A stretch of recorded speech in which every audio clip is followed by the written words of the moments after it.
และอริยมรรคองค์แปด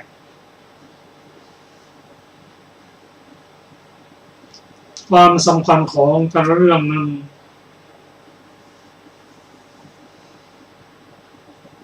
โดยเฉพาะอริยสัจสี่นั้นพระพุทธเจ้าเป็นผู้ตรัสรู้และส่วนผู้ตรัสรู้ตามเรียกว่าสาวกซึ่งอริยสัจสี่นั้นเป็นสิ่งที่เข้าใจเรื่องทุกข์รู้ทุกข์แล้วจึงจะพ้นทุกข์ได้เพราะเรื่องทุกข์นั้นก็จะต้องศึกษาเป็นบัดนี้ได้เข้าใจเพราะสัญญาความจำได้หมายรู้นั้น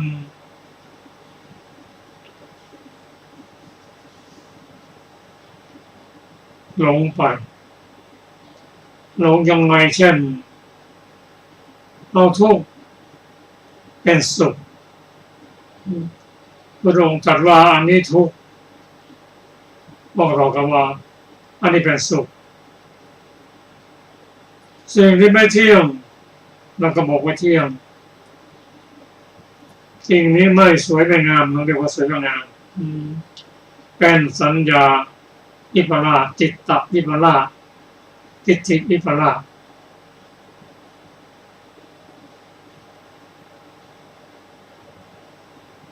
องค์ตรัสรู้เรื่องทุกข์ที่ใหญ่ๆที่เราเข้าใจก็คือการเกิดแก่เจ็บตายเป็นทุกข์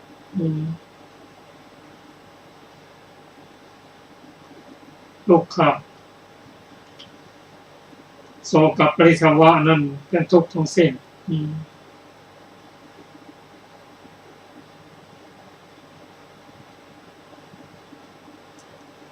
ทุกสิ่งทุกอย่างในพุทธศาสนานั้นมีเหตุมีผล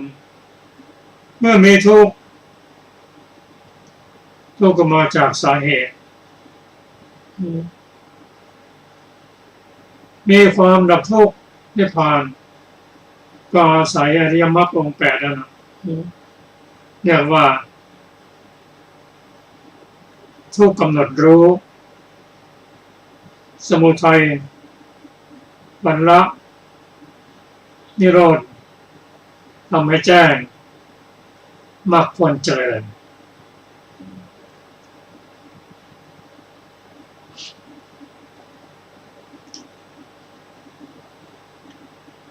ด้วยความจริงอันประเสริฐนี้ผู้มีปัญญาศึกษากันได้เห็นว่าพุทธศาสนานั้นเป็นศาสนาแห่งการพ้นทุกข์ได้อย่างสมบูรณ์ผู้เข้ามาศึกษาแล้วความเข้าใจก็เพิ่มขึ้นทุกข์นั้นได้แก่อะไรแก่ขันธ์ห้าที่เรามีอยู่ทุกวันนี้เป็นผลของอวิชชาตัณหาอุปทานและกรรมที่ทำให้อนิจจามาให้ผลเป็นผลทุกข์เพราะฉะนั้นทุกข์นั้นเป็นผลที่กล่าวนั้นตะกี้นั้นคืออวิชชาตัณหาอุปทานและกรรมนั้นเป็นเหตุ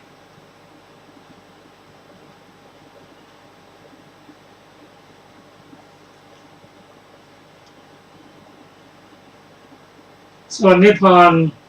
ต่อไปส่วนการดับกิเลสนั้นคือดับโลภะโทสะโมหะนั้นดับได้ก็อริยมรรคองค์แปด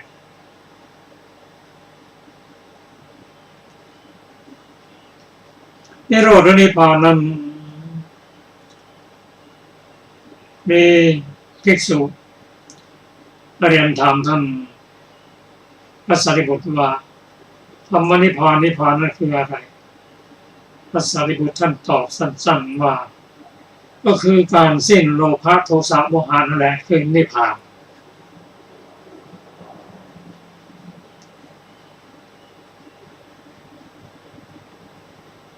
ก่อนการชำระหนทางที่พระสุนิพพานคืออริยมรรคองค์ 8ซึ่งเป็นข้อปฏิบัติสายกลาง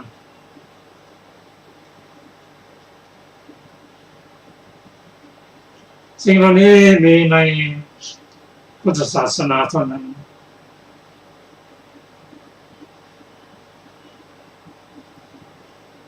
ส่วนข้อสุดท้ายนั้นคือนิพพานนั้นพระพุทธเจ้านิพพานเป็นสองอย่างด้วยกัน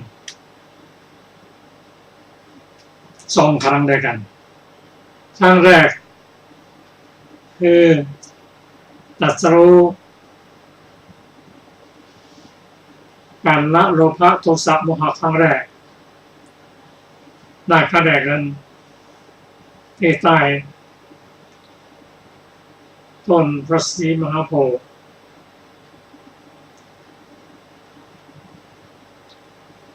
เป็นการนิพพานที่ยังมีพระชนอยู่เรียกว่าสัพปฏิเสสนิพพานนิพพานครั้งที่2นั้นเป็นการนิพพานที่เรียกว่าอนุปฏิเสสนิพพานเป็นดับพร้อมทั้งชีวิตและร่างกายด้วย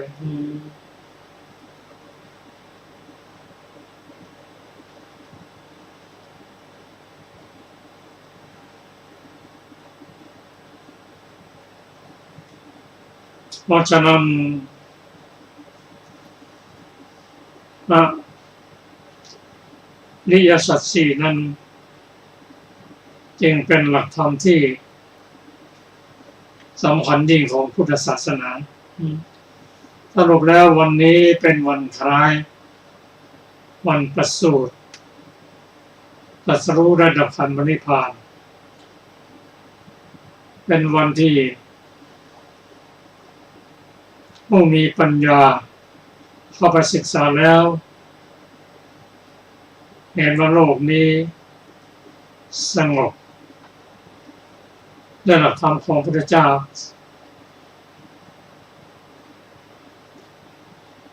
พระเจ้าพุทธศาสนานั้นยิ่งศึกษาก็ยิ่งได้ความรู้และศรัทธาเพิ่มขึ้นเห็นว่าที่พึ่งอันเกษมที่พึ่งที่เราจะพึ่งได้จริงๆนั้นก็คือพระรัตนตรัยคือพระพุทธเจ้าพระธรรมและพระสงฆ์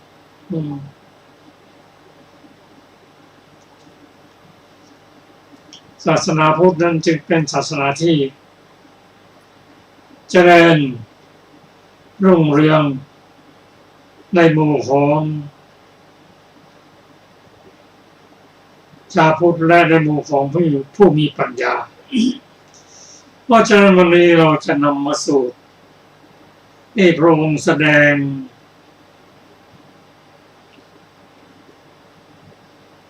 ให้แก่ภิกษุผู้จะเข้าสู่ความเป็นพระอรหันต์และผู้ที่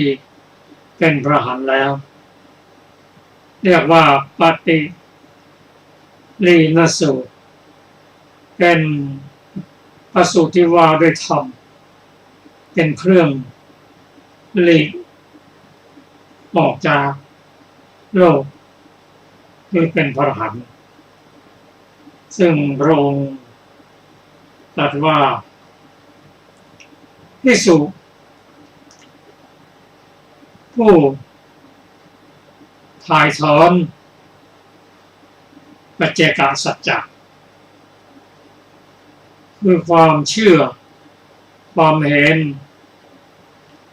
ที่ไม่ถูกตรงคือในความพุทธศาสนานั้นทุกคนอยากจะพ้นทุกข์ก็หาทางต่างๆเพื่อจะสั่งสอนให้แก่บริวารของตน หน้าที่เขาไปสั่งสอนนั้นก็เหมือนกับจริงเหมือนจริงไม่มีใครขัดขานเพราะว่าผู้ที่มาเป็นครูบาอาจารย์นั้นส่วนมากก็เป็นผู้ที่ได้ฌานในระดับรูปฌานและเป็นผู้ที่ระลึกชาติได้หลายชาติได้พบได้เห็นว่าคนเรานั้น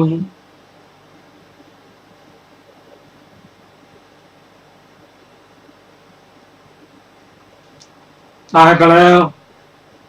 ศูนย์ไม่มีเป็นจบกันมาแก้ปัญหาว่าถ้าคนเราตายแล้วไม่สูญนั้นเขาต้องกลับมาบอกสิแต่ยังคนตายไปแล้วไม่เห็นมาบอกสักคนก็ทำให้มีคนเชื่อได้ว่าตายแล้วสูญตายแล้วเกิดอีกระลึกชาติได้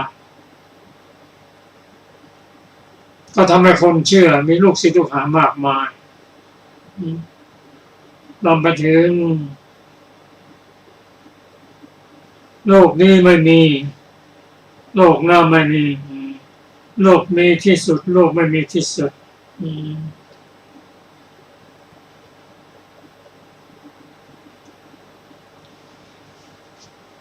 เป็นมิจฉาทิฏฐิพูดถึงทิฏฐินั้นก็เกิดพร้อมกับมนุษย์นั่นแหละเป็นตัวเป็นตนแต่เป็นทิฏฐิสามัญไม่ห้ามสวรรค์แต่ห้ามนิพพานปฏิบัติแล้วไปสวรรค์ได้แต่ไปนิพพานไม่ได้เพราะอะไรเพราะยังมีตัวมีตน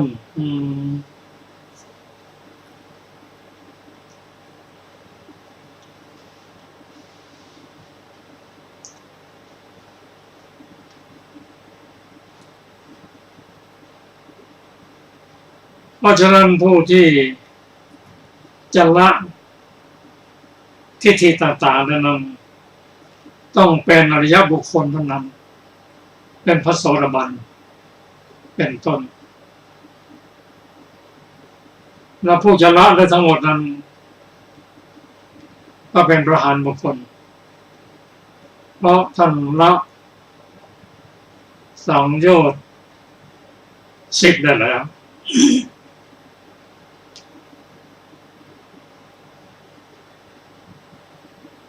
สังโยชน์10นั้นก็ได้แก่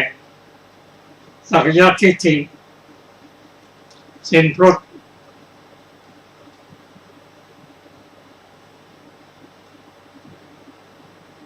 ปฏิบัติศีลไม่ถูกต้องเรียกว่าศีลพัตตประมาสะและเป็นผู้ที่หมดความสงสัยมีศีลห้าสมบูรณ์มีศรัทธานั่นแฟนนี่เป็นพระโสดาบันซึ่งท่านกำจัดสังโยชน์เรื่องต่ำสามได้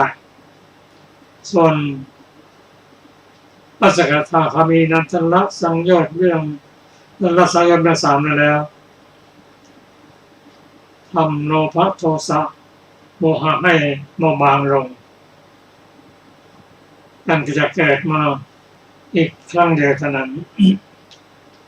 ส่วนผู้ละสังโยชน์เรื่องต่ำห้าดังนั้น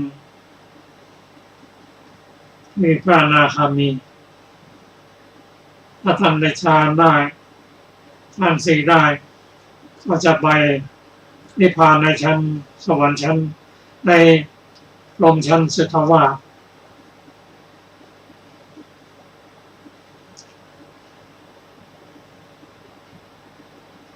ส่วนอรหันต์บุคคลของท่านละสังโยชน์สิบได้ทั้งเรื่องต่ำเรื่องสูงโดยเฉพาะสังโยชน์เรื่องสูงนั้นได้แก่รูปปราคะอรูปปราคะ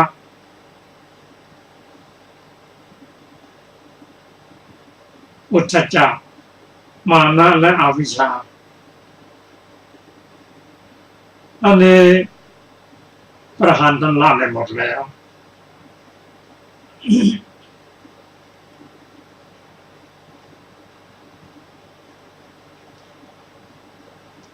พูดง่ายพระอรหันต์ท่านละปัจเจกสัจจะได้หมดแล้ว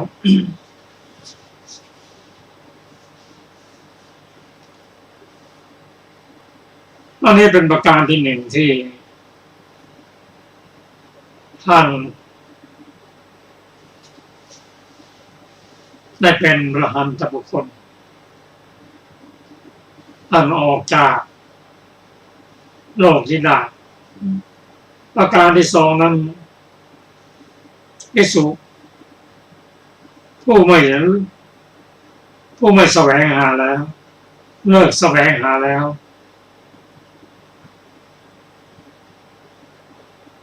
เช่นคนบางคนมาตายไปแล้วเราจะเกิดเป็นมนุษย์อีกทำยังไงก็ได้เกิดมาแล้วนะก็ได้เกิดมาในโลกมนุษย์ทำไงจะได้ไปสวรรค์ทำยังไงจะได้เป็นรูปพรหมอรูปพรหมท่านเลิกแสวงหาหมดแล้วเพราะอะไรเพราะท่านเลิกแสวงหาแล้วเป็นพระสัมมาสัมพุทธเจ้าแล้วไม่แสวงหาแล้วทั้งรูปประพรมรูปประพรมเทวดาไม่เอาแล้วจบหมดแล้วมาแสวงหาพรหมจรรย์ก็ไม่แสวงหาแล้วเพราะอะไรเพราะอยู่จบพรหมจรรย์หมดแล้ว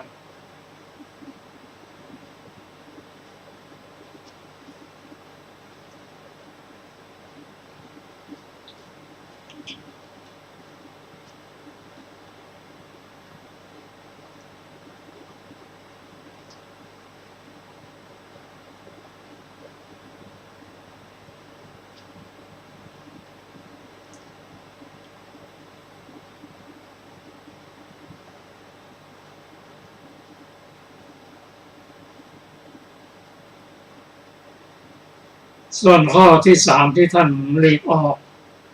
ไปนั้นนั่นก็คือละสังขารได้แล้วสังขารสงบแล้วท่านละได้เป็นลำดับ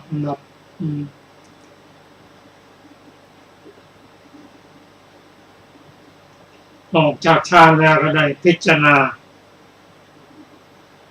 ตามวิปัสสนา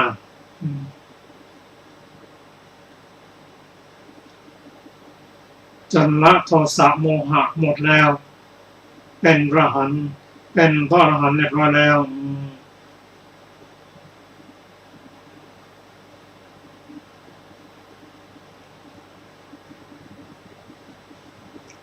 ทั้งหมดนี้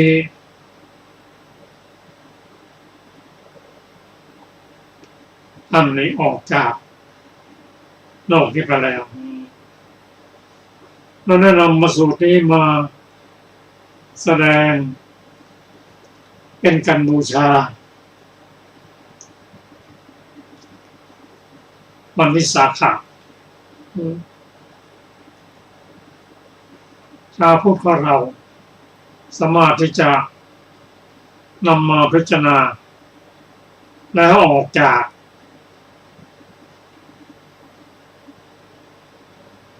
โลกนี้ด้วยวิธีการ 4 ประการที่เราเรียนมาทราบ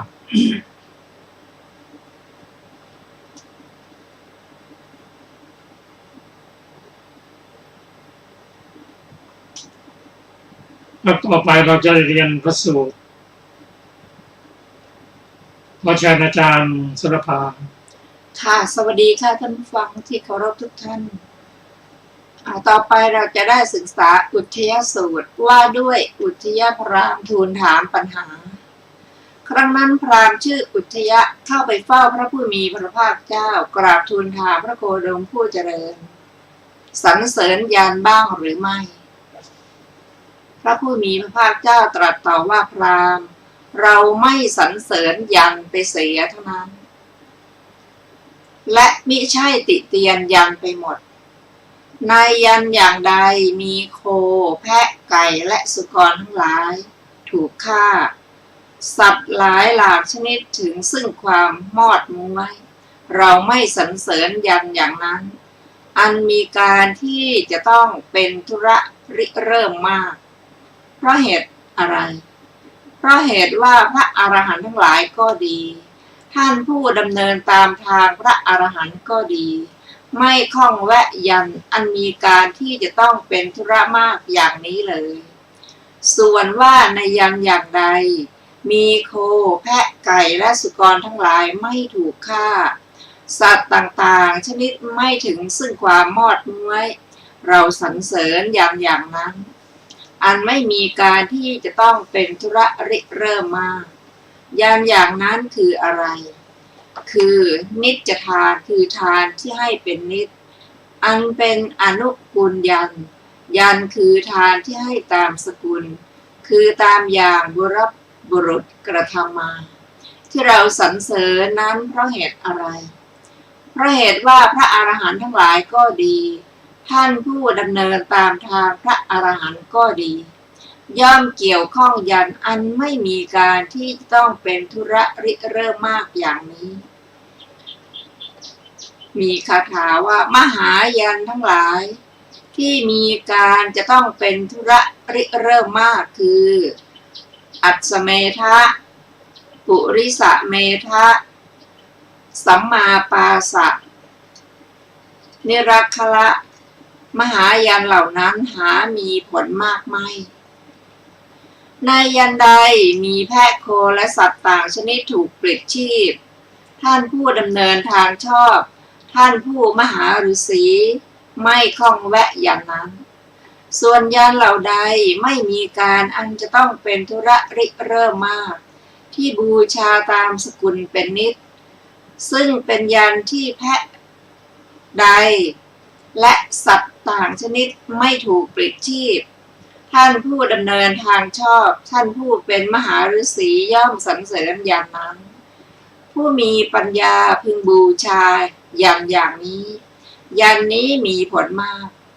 เพราะเมื่อบุคคลบูชายันอย่างนี้ย่อมมีแต่ความดีไม่มีบาปยันก็มีผลไพบูลย์ทั้งเทวดาก็เลื่อมใสจบอุทยสูตรที่9ซึ่งมีอรรถกถาวินิจฉัยดังต่อไปนี้บทว่าสังคาตังอาปัชชันติความว่าสัตว์ทั้งหลายย่อมถูกฆ่าคือตายบทว่านิจทานังได้แก่สลากภัทบทว่าอนุกุลยันยังความว่ายันคือทานอันบุคคลพึงบูชาคือพึงให้ด้วยอำนาจสืบทอดกันมาตามตระกูลอย่างนี้เพราะพ่อปู่บรรพบุรุษของเราทั้งหลายให้กันมาแล้วในบทว่าอัสเมทังเป็นต้นพึงทราบวินิจฉัยดังนี้ยันชื่อว่าอัสเมทะเพราะในยันนี้เขาฆ่าม้าคำนั้นเป็นชื่อของยันที่จะอำนวยให้สมบัติทุกอย่างไม่เหลือยกเว้นแผ่นดินและคนทั้งหลายซึ่งมีหลักบูชา21หลักที่พึงบูชาด้วยปริยัน2ยันชื่อว่าปุริสเมธหรือปุริสเมทะเพราะในยันนี้เขาฆ่าคนคำนั้นเป็นชื่อของยันที่จะอำนวยให้สมบัติที่กล่าวแล้วในอัสเมธพร้อมด้วยแผ่นดินซึ่งพึงบูชาด้วยปริยัน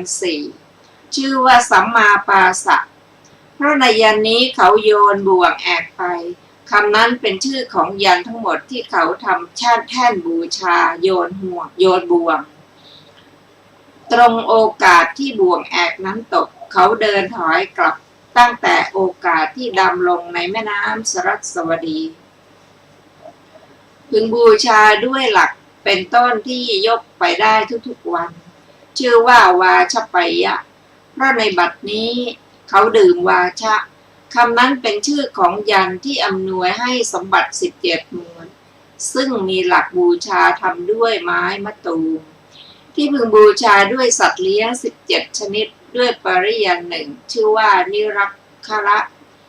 เพราะในยันนี้ไม่มีเล่มสลักคำนั้นเป็นชื่อของยันอันกำหนดไว้ในอัสสเมธอีกเรียกชื่ออีกอย่างว่าสัพพเมธซึ่งอำนวยให้สมบัติที่กล่าวแล้วในอัสสเมธพร้อมด้วยแผ่นดินและด้วยคนทั้งหลายที่พึงบูชาด้วยปริยัน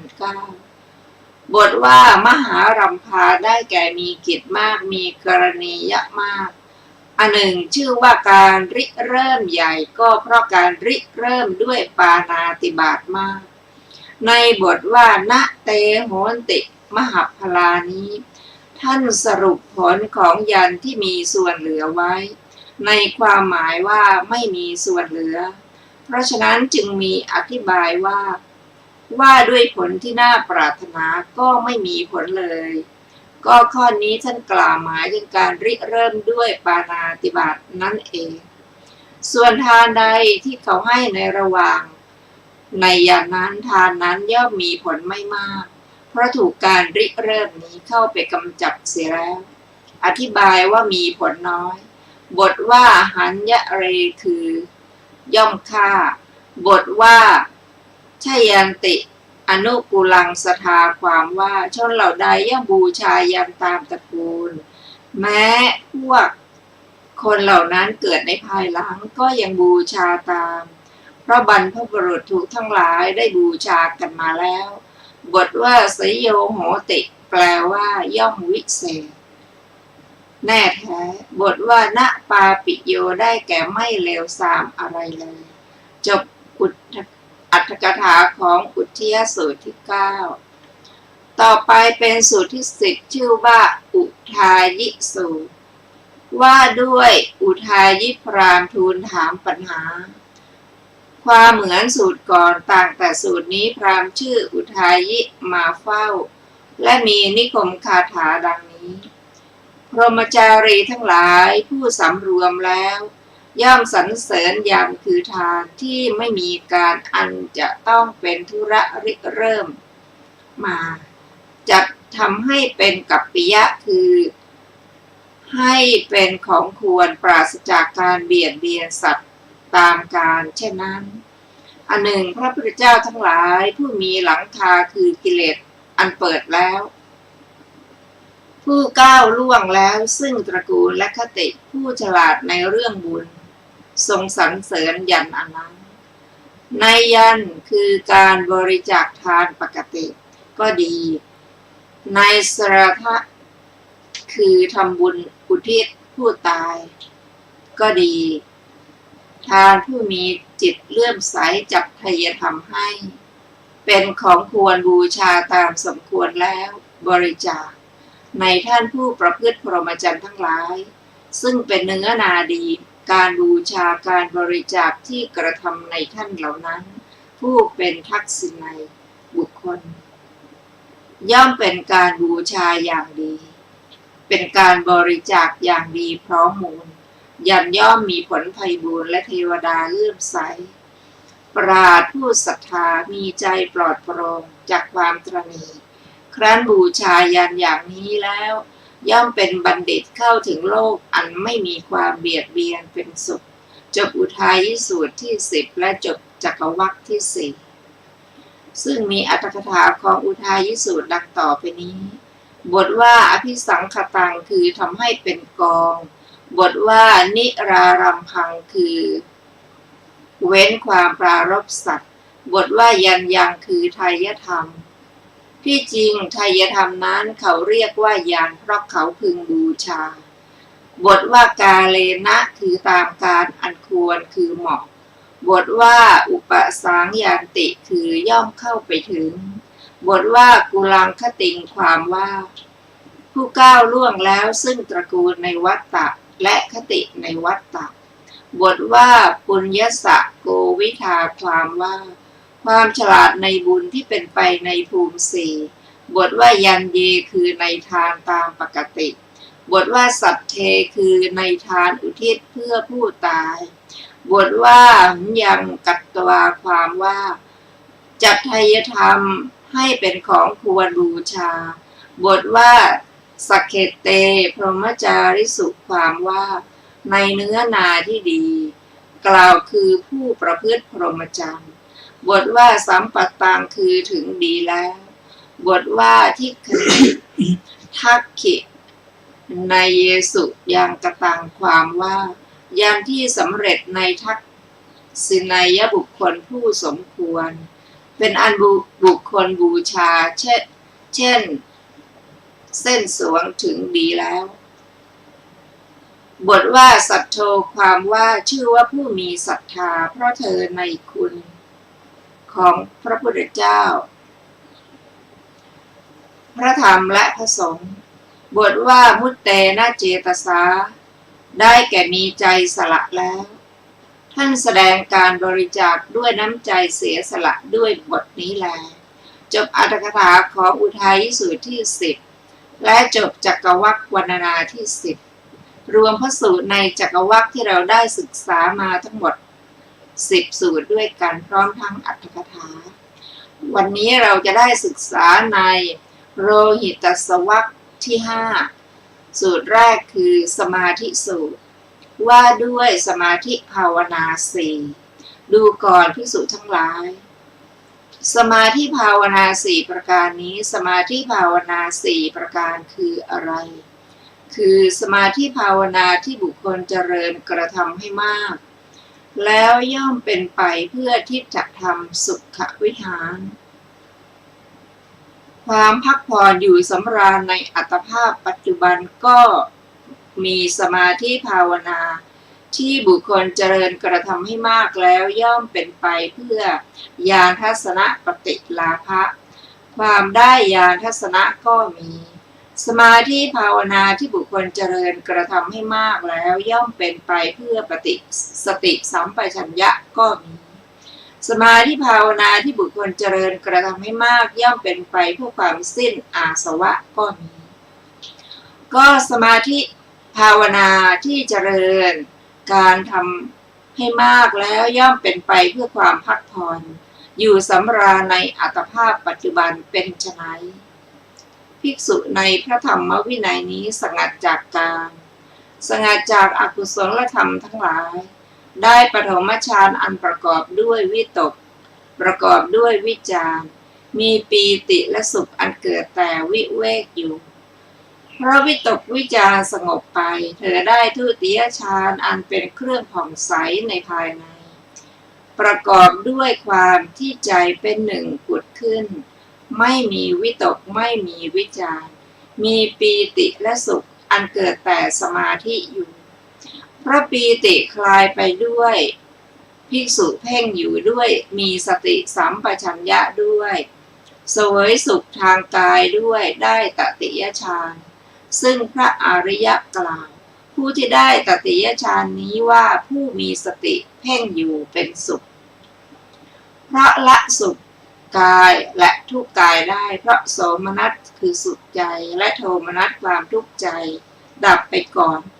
ได้จตุตถฌานอันไม่ทุกข์ไม่สุขมีความบริสุทธิ์ด้วยอุเบกขาและสติอยู่นี้สมาธิภาวนาที่เจริญกระทำให้มากแล้วเป็นไปเพื่อความพักผ่อนอยู่สำราญในอัตภาพปัจจุบันก็สมาธิภาวนาที่เจริญกระทำให้มากแล้วเป็นไปเพื่อความได้ญาณทัศนะเป็นไฉนภิกษุในพระธรรมวินัยนี้ทำในใจซึ่งอาโลกสัญญาความสำคัญในแสงสว่าง อธิฐานทิวาสัญญาความสำคัญว่าเป็นเวลากลางวันให้เหมือนกันทั้งหมดทั้งกลางวันและกลางคืนมีใจสงบสงัดไม่มีอะไรหุ้มห่อ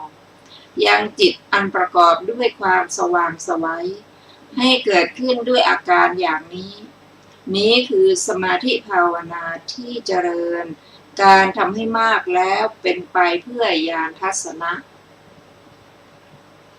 ก็สมาธิภาวนาที่เจริญการทำให้มากแล้วเป็นไปเพื่อสติสัมปชัญญะเป็นไฉนภิกษุในพระธรรมวินัยนี้เวทนาเกิดขึ้นก็รู้เวทนาตั้งอยู่ก็รู้เวทนาดับไปก็รู้สัญญาเกิดขึ้นก็รู้สัญญาตั้งอยู่ก็รู้สัญญาดับไปก็รู้วิตกเกิดขึ้นก็รู้วิตกตั้งอยู่ก็รู้วิตกดับไปก็รู้นี้สมาธิภาวนาที่เจริญกระทำให้มากแล้วเป็นไปเพื่อสติสัมปชัญญะก็สมาธิภาวนาที่เจริญกระทำให้มากแล้วเป็นไปเพื่อความสิ้นอาสวะเป็นไฉนภิกษุในพระธรรมวินัยนี้พิจารณาดูเนืองๆซึ่งความเกิดและความเสื่อมในอุปาทานขันธ์ห้าว่ารูปเป็นอย่างนี้ความเกิดขึ้นแห่งรูปเป็นอย่างนี้ความดับไปแห่งรูปเป็นอย่างนี้เวทนาสัญญาสังขารวิญญาณเป็นอย่างนี้ความเกิดขึ้นแห่งเวทนาสัญญาสังขารวิญญาณเป็นอย่างนี้ความดับไปแห่งเวทนาสัญญาสังขารวิญญาณเป็นอย่างนี้นี้เป็นสมาธิภาวนาที่เจริญกระทำให้มากแล้วเป็นไปเพื่อความสิ้นอาสวะภิกษุทั้งหลายนี่แลคือสมาธิภาวนาสี่ก็แลคำที่เรากล่าวในปุณณกปัญหาในปารายวรรคว่าความหวั่นไหวในโลกไหนๆของผู้ใดไม่มีเพราะพิจารณารู้อารมณ์อันยิ่งและหย่อนในโลกผู้นั้นเป็นคนสงบไม่มีโทษดุจควันไม่มีทุกข์ใจไม่มีความหวังเรากล่าวว่าข้ามชาติและชราได้แล้วดังนี้นี่หมายเอาความที่กล่าวมานี้จบสมาธิสูตรที่หนึ่งซึ่งมีอรรถกถาของสมาธิสูตรดังต่อไปนี้บทว่าญาณทัสสนะปฏิลาภายะความว่าเพื่อได้ญาณทัศนะคือทิพยจักษุบทว่าทิวาสัญญาอธิฐาติความว่าย่อมตั้งความกำหนดหมายอย่างนี้ว่ากลางวันดังนี้บทว่ายถาทิวาตถารติง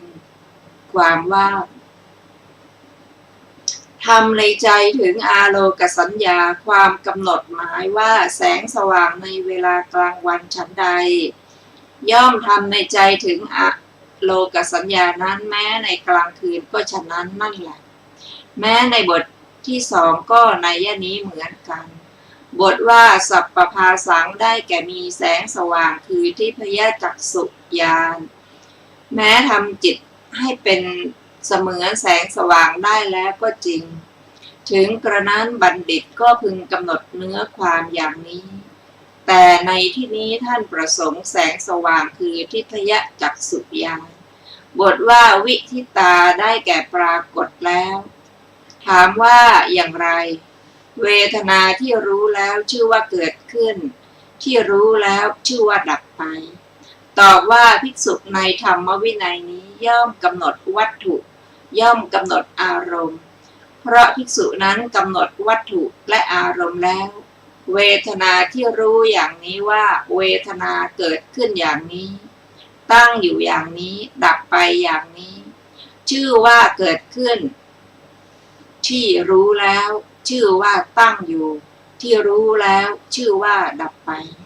แม้ในสัญญาและวิตกก็นัยยะนี้เหมือนกันบทว่าอุทยัพพยานุปัสสี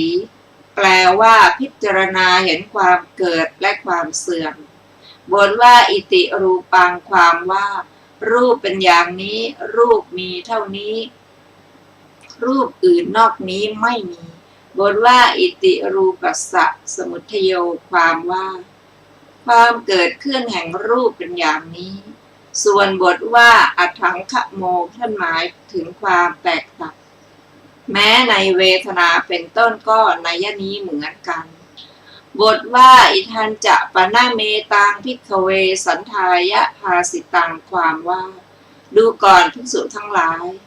คำเป็นต้นว่าสังขายะโลกัสสมิใดเรากล่าวแล้วในปุณณกะปัญหาโสรถปัญหาคำนั้นเรากล่าวหมายถึงพระสมาบัตินี้ในบทเหล่านั้นบทว่าสังขายะได้แก่รู้ด้วยญาณบทว่าโลกัสสมิได้แก่ในโลกคือหมู่สัตว์บทว่าปโรปรานิได้แก่ความยิ่งและย่อนคือสูงและต่ำบทว่าอิจฉิตังได้แก่ความหวั่นไหวบทว่านัตถิปุหินจิโลเกความว่าความหวั่นไหวของผู้ใดในที่ไหนๆไม่ว่าจะในขันธ์หนึ่งก็ดีอายตนะหนึ่งก็ดีธาตุหนึ่งก็ดีอารมณ์หนึ่งก็ดีย่อมไม่มีในโลกบทว่าสันโตความว่าผู้นั้นเป็นคนสงบเพราะสงบกิเลสที่เป็นข้าศึกบทว่าวิทูโมความว่าเป็นผู้ปราศจากกิเลสดุจควันเพราะควันคือความโกรธในพระสูตรนี้ตรัสถึงเอกคตาในมรรคในคาถาตรัสพระสมาบัติอย่างเดียวด้วยประการชนี้แลจบอรรถกถาของสมาธิสูตรที่หนึ่งสูตรต่อไปชื่อว่าปัญหาสูตรว่าด้วยปัญหาพยากรณ์สี่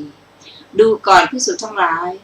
ปัญหาพยากรณ์การกล่าวแก้ปัญหาสี่อย่างนี้ปัญหาพยากรณ์สี่คืออะไรบ้างคือปัญหาเป็นเอกังสัพยากรณียะคือต้องแก้โดยส่วนเดียวหนึ่งปัญหาเป็นวิภัชชพยากรณียะต้องจำแนกแก้หนึ่งปัญหาเป็นปฏิปุจฉาพยากรณียะต้องย้อนถามแล้วจึงแก้หนึ่งปัญหาเป็นถปนียะต้องงดแก้หนึ่งภิกษุทั้งหลายนี้แลคือปัญหาพยากรณ์สี่อย่างปัญหาพยากรณ์อย่างหนึ่งพึงแก้โดยส่วนเดียวอีกอย่างหนึ่งพึงจำแนกแก้อย่างที่สามพึงย้อนถามส่วนที่สี่พึงงดแก้ก็ภิกษุใดรู้การที่จะกล่าวแก้ปัญหาเหล่านั้นในฐานะนั้นๆท่านเรียกภิกษุฉะนั้นว่าผู้ฉลาดในปัญหาสี่บัณฑิตผู้มั่นคงยากที่ใครจะเทียบยากที่ใครจะข่มเป็นผู้ลึกซึ้งยากที่ใครจะทำลายอันหนึ่งเป็นผู้ฉลาดในทางเจริญทางเสื่อมและในประโยชน์สองฝ่ายเว้นทางเสื่อมทางที่ไม่เป็นประโยชน์คือเอาทางเจริญทางที่เป็นประโยชน์เพราะได้ประโยชน์จึงชื่อว่าบัณฑิตจบปัญหาสูตรที่สองในอรรถกถาของปัญหาสูตรมีวินิจฉัยดังต่อไปนี้บทว่าโยจะเนสังตัทถะชานาติอนุธรรมตังความว่าภิกษุใดรู้การกล่าวแก้ปัญหาเหล่านั้นในฐานะนั้นๆบทว่าจตุปันหัสสะกุสโลอาหุภิกขุงติทาวิทังความว่าท่านเรียกภิกษุผู้เช่นนั้นอย่างนี้ว่าผู้ฉลาดในปัญหาทั้งสี่บทว่าทุราสัทโธทุปะสโหความว่าอันใครๆไม่อาจจะกระทบหรือข่มเอาได้บทว่าคัมภีโรความว่าเป็นผู้ลึกซึ้งเหมือนมหาสมุทรสีทันดรเจ็ดสมุทรบทว่าทุปะทังสิโยได้แก่ผู้ที่ใครๆเปลื้องได้ยากอธิบายว่าใครๆไม่อาจจะให้เขาปล่อยการยึดถือข้อที่เขาถือแล้วได้บทว่าอัตเถอนัตเถจะได้แก่ในความเจริญและในความเสื่อม บทว่าอัฏฐาภิสมัยยาได้แก่ เพราะรวมเอาความเจริญไว้ได้ บทว่าชีโรปันที่โตที่ปวุจจติความว่า บุคคลผู้ประกอบด้วยปัญญาเขาเรียกกันอย่างนี้ว่า ผู้มีเป็นบัณฑิตดังนี้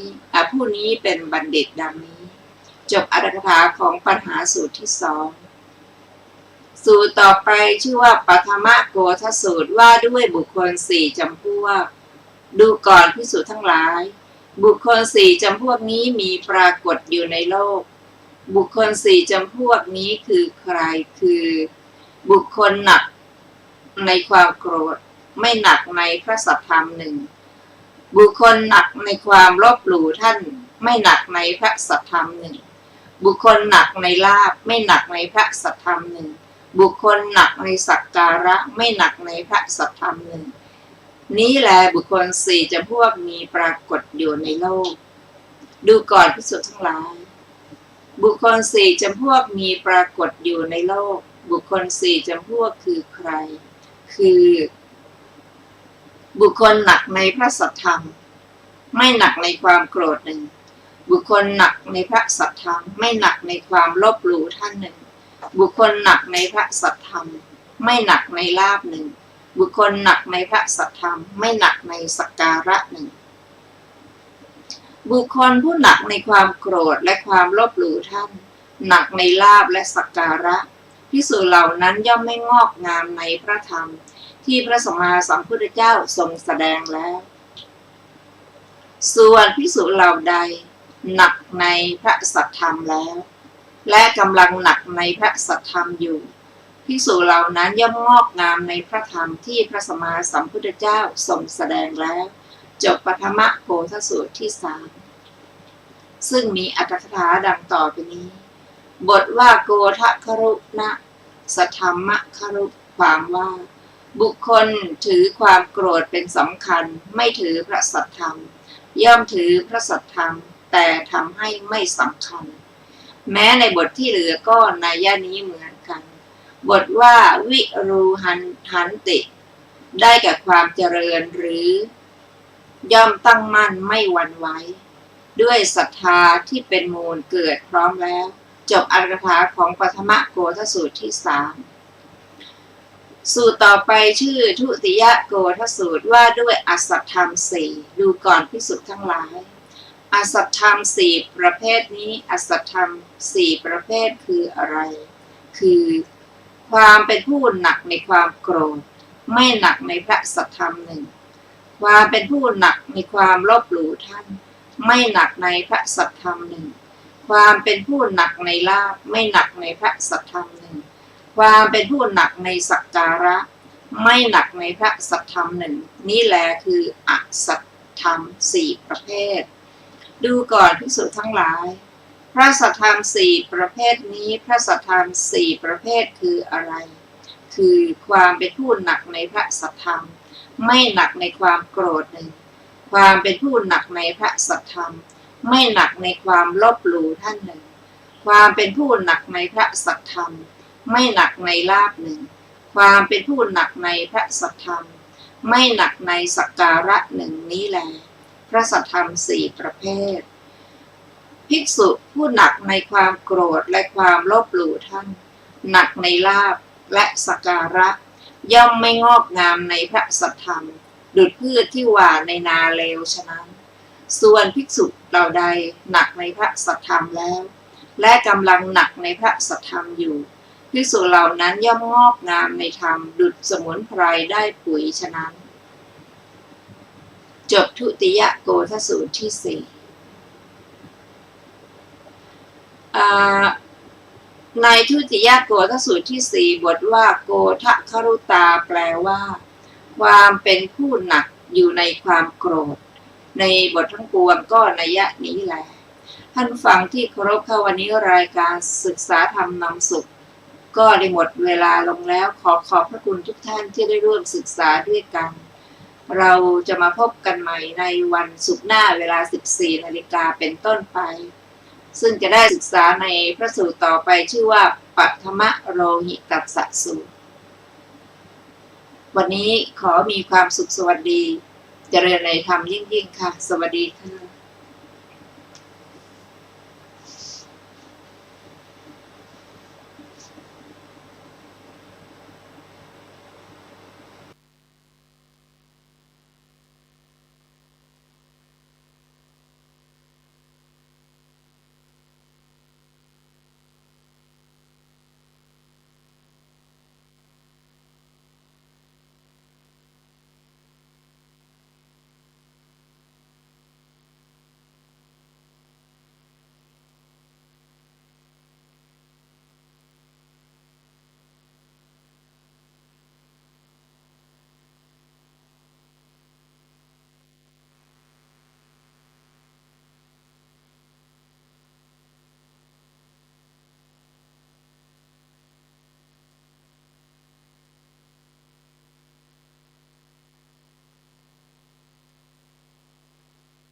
ถูกสุดเที่ยงคืนถึงตี2ที่ช้อปปี้